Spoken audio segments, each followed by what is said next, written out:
या झाडांनी परत आपल्या या राज्यामध्ये येऊच नये. कारण आपली लायकीच नाही आहे की आपण ह्या झाडांना डिझर्व करू. आपल्याला काहीही गरज नाही आहे या झाडांची, त्यांच्यापासून मिळणाऱ्या ऑक्सिजनची, या थंडाव्याची, ह्या गारव्याची आणि त्यांच्यामुळे इथं राहणारं पर्यावरण याची कशाचीही आपल्याला गरज नाही आहे. आपल्याला एकदम भकास सगळं पाहिजे आहे, भरपूर कडक ऊन पाहिजे आहे, रखरखती जमीन पाहिजे आहे, कधीही येणारा अवकाळी पाऊस पाहिजे आहे. बहुतेक हे असंच आजच्या आपल्या सत्ताधाऱ्यांना हवं आहे. म्हणून काल परवापासून नाशिकमध्ये जी वृक्षतोड त्यांनी लावलेली आहे ती बघवत नाही आहे, बघवत नाही. जे फोटो आणि व्हिडिओ सोशल मीडियावर व्हायरल होत आहेत, दिसत आहेत, ते बघून मी नाशिकची नसूनसुद्धा मला प्रचंड त्रास होतो आहे. ह्या झाडांना वाचवण्यासाठी लोक त्या ठिकाणी गेलेत. अनेकांनी त्या झाडाला मिठ्या मारल्या. अनेक लोक झाडावर चढत आहेत, फांद्याला कवटाळत आहेत, तोडू नको म्हणत आहेत, विरोध करत आहेत.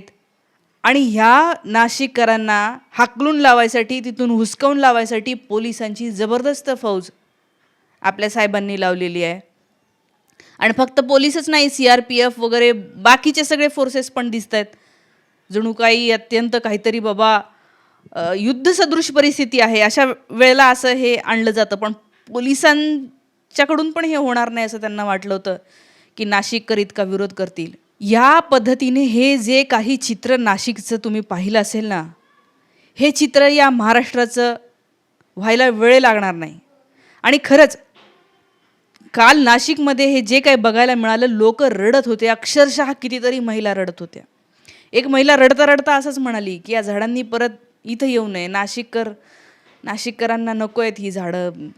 आमची लायकी नाही आहे की हे इतके मोठे वर्षानुवर्षे, शेकडो वर्ष या झाडांनी आपल्या सगळ्यांच्या बापजाद्यांना, नाशिककरांच्या बापजाद्यांना, पूर्वजांना पोसलं या झाडांनी.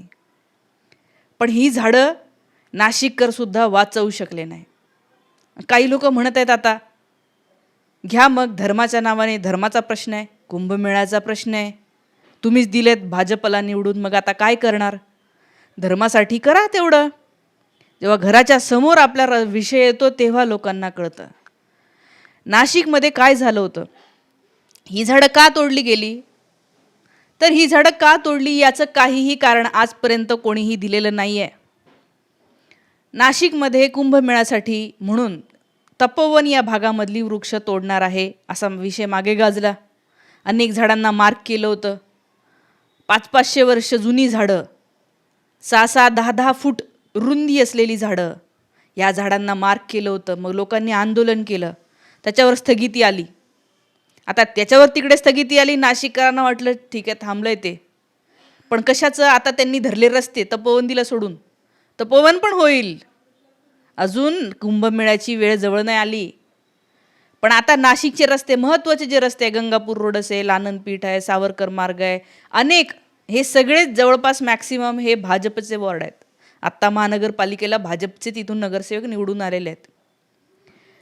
शेवटी आता नाशिकच्या शहराचा प्रश्न आहे. नाशिकच्या जनतेने त्या नगरसेवकांना सगळ्यांना राजीनामे द्यायला लावले पाहिजे. या रस्त्यावरचे झाडं या लोकांनी तोडले. तुम्ही नाशिक पाहिलं नसेल कधी मित्रमैत्रिणींनो, आणि मला नाही वाटत आता तुम्हाला ते तसं नाशिक बघायला मिळेल. मला या महाराष्ट्रातले 3 शहर खूप आवडतात, मनापासून आवडतात. त्या शहरात गेल्यावर प्रसन्न वाटतं, छान वाटतं. एक म्हणजे कोल्हापूर, दुसरं आहे अमरावती आणि एक नाशिक. इतकं छान, शांत, थंड, भरपूर झाडं, भरपूर ग्रीनरी असलेलं शहर. मधातून जी नदी जाते ती पण स्वच्छ. नदीच्या काठावर बसून एकदम छान वाटतं, प्रसन्न वाटतं, खूप बरं वाटतं. मागच्याच वर्षी मी जाऊन आलेली आहे आणि आता मला वाईट वाटतं की बहुतेक आता मला ती हिरवळ तिथे बघायला मिळणार नाही. कारण इतके जुने झाडं यांनी तोडले. आणि हे एवढे खोटारडे लोक आहेत का 6 महिन्यापूर्वी ते म्हणले होते की नाही म्हणे 10 वर्ष जुनीच फक्त झाडं तोडणार, त्याच्यापेक्षा जास्त वयाची झाडं नाही तोडणार आम्ही. आणि यांनी 200-200, 400-400 वर्ष जुनी झाडं, हे बघा, हे झाडाचे बुंदे तुम्हाला काय सांगत आहेत, त्यांचं वय दिसतंय तुम्हाला. या खोटारड्या लोकांनी हे धर्माचं नाव घेतात आणि खोटं बोलतात. हे कसले धार्मिक येतात, धर्मबुडवे लोक आहेत. जे खरोखर धार्मिक लोक असतात ते अत्यंत प्रामाणिक असतात. आणि जे प्रामाणिक नाही ते तुमच्या धर्माचं कधीही भलं करू शकत नाही, कोणताही धर्म असू द्या. हे अप्रामाणिक खोटारडे भ्रष्ट लोक, झाडखाऊ लोक काय काय शिव्या देतात. लोक शिव्या जे देत आहेत ना, लोक म्हणतात हे लाकडं जपून ठेवा, तुमच्याच गौऱ्यांसाठी कामाला येईल.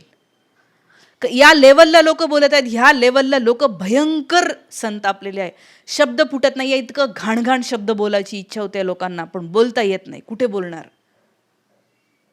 हे प्रकरण जे आहे ते सोपं नाही आहे आणि अशा लोकांना काय शिक्षा व्हायला पाहिजे. याच्यावर यांनी काहीच सांगितलं नाही. का झाडं तोडतायत, रस्त्याचं रुंदीकरण आहे का, नाल्याचं काय आहे, काही नाही. पोलिसांची फोर्स आणली, झाडं तोडले. का का तोडले माहिती आहे. शनिवार रविवारी झालंय हे, तेव्हा मस्त कोर्टाला सुट्टी असते, हरितवाद पण काय लक्ष नाही देत. आणि दुसऱ्या दिवशी कोर्टाची तारीख होती, लवादाची तारीख होती. आता लवादाने आज सांगितलं इथून पुढे झाडं तोडायची नाही, त्याच्यावर स्थगिती आणली. अरे इथून पुढे 2 दिवसामध्ये तोडलेत ना त्यांनी हजारो झाडं. का हरित लवादाकडे दुसरं काही नाही आहे, जाता नाही आलं तुम्हाला, तेव्हाच ॲक्शन नाही घेता आल्या, त्याच्या केसेस नाही टाकता आल्या. आता म्हणे स्थगिती. आहो ते हजारो वर्षाचे जे झाडं तुम्ही तोडलेत त्याची भरपाई कोण करून देणार आहे. आता तुम्ही म्हणता की झाडं लावायची आहेत. त्या तपोवनासाठी केलेला ड्रामा लोकांनी बघितला, उघडा करून दाखवला. सरकारने सांगितलं की आम्ही 1200 झाडं आणलेत म्हणे पुनर्लागवड करायला, आणि पुनर्लागवड करायला आणलेले सगळे झाडं तिथे पडून आता सुकून गेले, जळून गेले, सुकून गेले, कळकळ. ही यांची निष्ठा आहे धर्माप्रती. यांना या देशाला बेचिराग करायचं आहे का, भरकाड करायचं आहे का, वाळवंट करून टाकायचं आहे का, कुणालाही राहणं असह्य होईल असं करायचं आहे का या देशाला. नाही, कारण की यांच्या कामावरून तसंच वाटतंय. यांना कशाचीच भीती नाही, इलेक्शनची भीती नाही, कारण यांना माहिती आहे की आपल्याला काय लोकांच्या मतदानावर थोडीच चालतं. खूप वेगवेगळ्या गोष्टी आहे. ते वोट चोरीमध्ये राहुल गांधींनी सांगितलंच की बोगस वोटर आणायचे, मशीनमध्येच काहीतरी करायचं, अनेक गोष्टी आहेत. म्हणजे यांना माहिती आहे की मतदान आपल्याला लोकांना नाही केलं तरी काय फरक पडतो, कोर्टाला जुमानायचं नाही. कोर्टातले लोक पण अर्धे यांनीच बसवलेले असतात मनुवादी. हरितलवादाला म्हणायचं नाही. काय करेल करून करून हरितलवाद म्हणेल की हां एवढी एवढी दंड भरा, भरून टाकतील दंड. हे रस्ते कोणासाठी रुंद होत आहेत, हे रस्ते रुंद होत आहेत मोठ्या मोठ्या बिझनेसमनसाठी. बरं बिझनेसमन किती लोकांना रोजगार देतात. ज्यांच्या शेत्या चालल्यात ना त्याच्या 5% लोकांना पण रोजगार नाही मिळणार. म्हणजे बेरोजगार जास्त लोक होत आहेत. आणि ह्या रस्त्याच्या बांधकामामध्ये परत कमिशन घेणार, टक्केवारी घेणार, क्वालिटीचा रस्ता होणार नाही. हे असे इतके मोठे झाडं. आपण एकीकडे विश्वगुरू होण्याचा डंका, हे लोकांनी हे शिकायचं आपल्याकडून. आणि जे विश्वगुरू नाही म्हणत ना स्वतःला, जे भारतापेक्षा कमी आहेत इकॉनॉमिकली, पण जपानसारखे देश, ट्री ट्रान्सलोकेशन नावाची गोष्ट असते. झाडं हे मोठे मोठे आहे ना, त्यांना समजा खूपच अडचण आली, भयंकर काहीतरी बाबा तिथून आता करावंच लागणार आहे, तेव्हा ते तशाला तसे खूप काळजीपूर्वक झाडं काढून दुसरीकडे लावायचे असतात. मोठा खड्डा करायचा असतो. हे महाजन साहेब यांचे ते कुंभमेळा मंत्री, ते म्हणले होते ट्रान्सलोकेशन करणार आहोत आपण. ट्रान्सलोकेशन करायसाठी एवढे एवढे खड्डे, असे जवळजवळ जवळजवळ खड्डे केले त्यांनी. अरे मोठे खड्डे लागतात. तुम्हाला सायन्सचं थोडंसं ज्ञान आहे का. आणि धर्माच्या नावावर हे लोक काहीही सहन करायला तयार. एवढे अंधभक्त तयार करून ठेवलेत की ते आता याचा पण हे करतील, सपोर्ट करतील. काय झालं कुंभमेळ्याची झाडं तोडली तर याच्या आधी अशी अशी झाडं कशी कशी तोडली गेली म्हणून हे सांगायला लागतील. हे भुरटे, ह्यांना जनाची मनाची आणि धर्माची तर बिलकुलच नाही.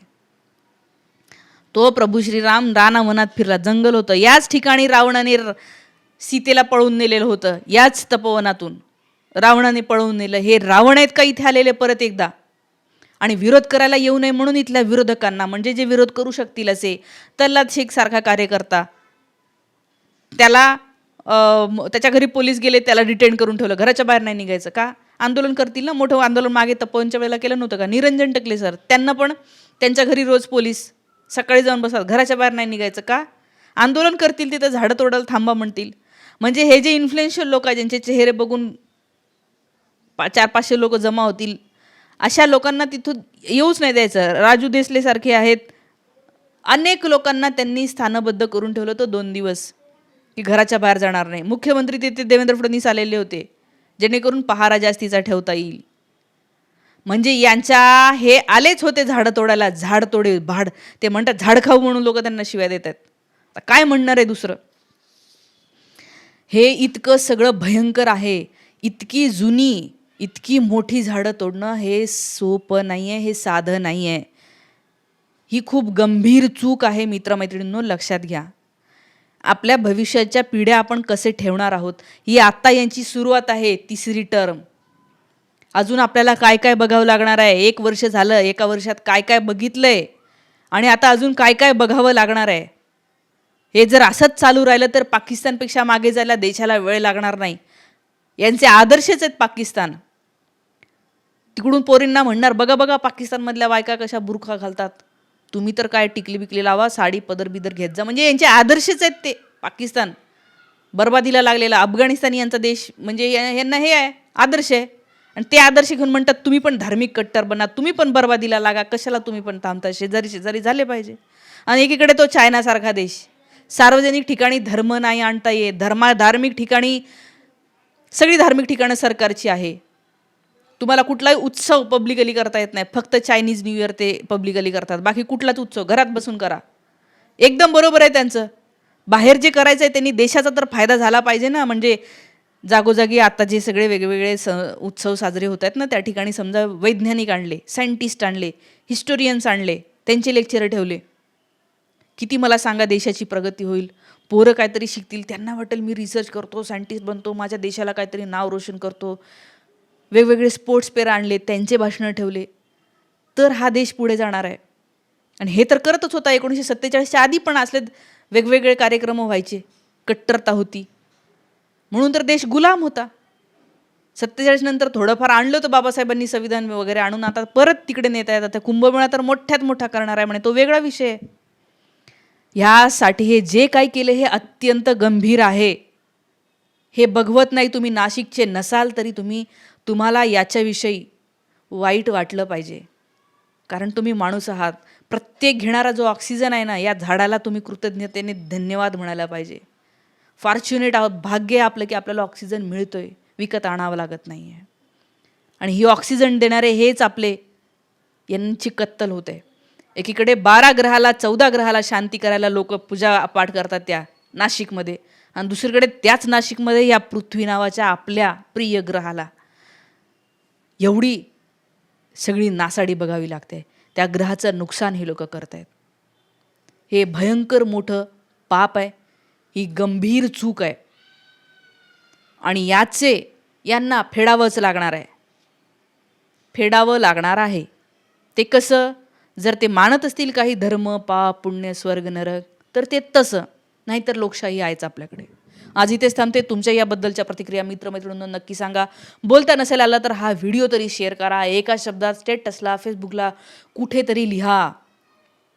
या ग्रहाला शांती मिळेल त्याच्यामुळे, जर तुम्ही ते ग्रह शांती वगैरे मानत असाल काही तर. धन्यवाद.